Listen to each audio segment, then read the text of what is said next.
கேள்வி. ஸ்டேட் கவர்மெண்ட்ல 2-3 தடவை மாறி இருக்கிறாரா? கொஞ்ச நாள் அவருக்கு தேஜஸ்விக்கு சப்போர்ட், கொஞ்ச நாள் பிஜேபி சப்போர்ட், அப்புறம் திரும்ப இந்தியா கூட்டணி, திரும்ப பிஜேபி கூட்டணி. இது இப்போ சென்ட்ரல் இதையெல்லாம் வந்து கவனத்தில் கொண்டு இந்தியா கூட்டணி தலைவர்கள் ஆட்சி அமைப்பது குறித்து முடிவு எடுக்கணும். ரொம்ப அவசரப்பட்டு விடக்கூடாது. ஏனென்றால் ஒரு தெளிவான ஒரு முடிவை வந்து கொடுத்துருக்காங்க. இந்த முடிவு வந்து இன்னொன்றையும் சொல்லிக்கொள்ள விரும்புகிறேன். இந்தியா கூட்டணியில் இருக்கக்கூடிய கட்சிகள் கூட ஒன்றை தெளிவாக புரிந்து கொள்ள வேண்டும். அரசமைப்பு சட்டத்தை காப்பதற்காக ஒன்று, நரேந்திர மோடியினுடைய பிஜேபியினுடைய 10 ஆண்டு கால சர்வாதிகார ஆட்சி, மாநிலங்களுடைய உரிமைகளை பறிக்கக்கூடிய ஆட்சி, இதற்கு எதிரான ஒரு மேண்டேட் தான் இது. ஸோ அந்த மேண்டேட்டின் அடிப்படையில் இந்தியா கூட்டணி ஆட்சி அமைப்பதற்கு அவர்கள் முயற்சி பண்ண வேணும். ஆனால் அதே நேரத்தில் பாஜகவுக்கு வெளியிலிருந்து ஆதரவு அப்படிங்கிற மாதிரியான ஒரு நிலைப்பாட்டிற்கு இந்தியா கூட்டணியில் உள்ள எந்த கட்சியும் போகாது என்ற ஒரு நம்பிக்கை இருக்கின்றது. போகக்கூடாது.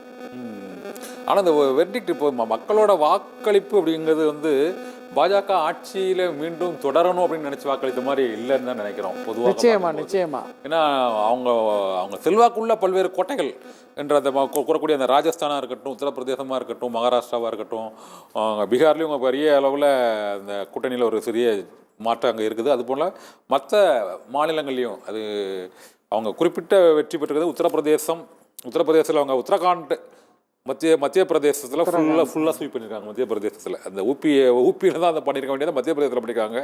டெல்லியிலையும் இந்த டெல்லி ஜார்க்கண்ட் ஒரு பெரிய ஏமாற்றத்தை ஏற்படுத்தியிருக்காரு சார். டெல்லியில் அரவிந்த் கெஜ்ரிவாலை கைது பண்ணி அவரை விடுவிச்சு ஒரு அங்கே ஆம் ஆத்மி காங்கிரஸ் சேர்ந்து நின்றும் 7க்கு 7 ஜெயிச்சிட்டாங்க. ஒன்று இதே போல் ஜார்க்கண்டில் இந்த ஹேமந்த் சோரனை கைது பண்ணி அங்கே அவங்க இந்தியா கூட்டணி தலைவர்கள் எல்லாம் அங்கே போய் இருந்தாங்க.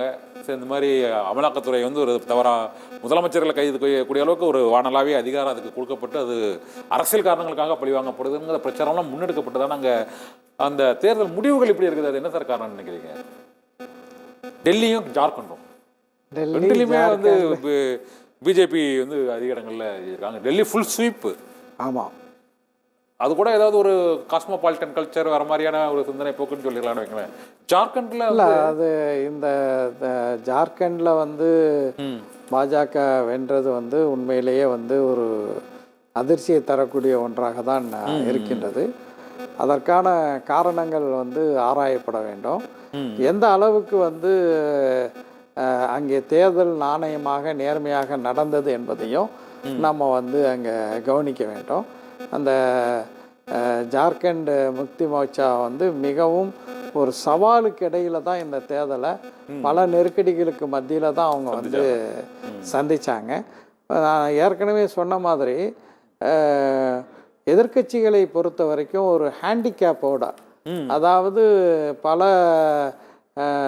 வகையில் அவர்களுடைய நடவடிக்கைகளை ஊனப்படுத்தி அக்கௌண்ட்ஸ் கணக்குகளை முடக்கினது, தலைவர்களை கைது செய்தது, ஒரு பெரிய இதன் மூலமாக ஒரு பெரிய மனோதத்துவ ரீதியான தாக்குதலை அந்த கட்சியினுடைய தொண்டர்களுடைய உள்ளத்தில் ஏற்படுத்தியது.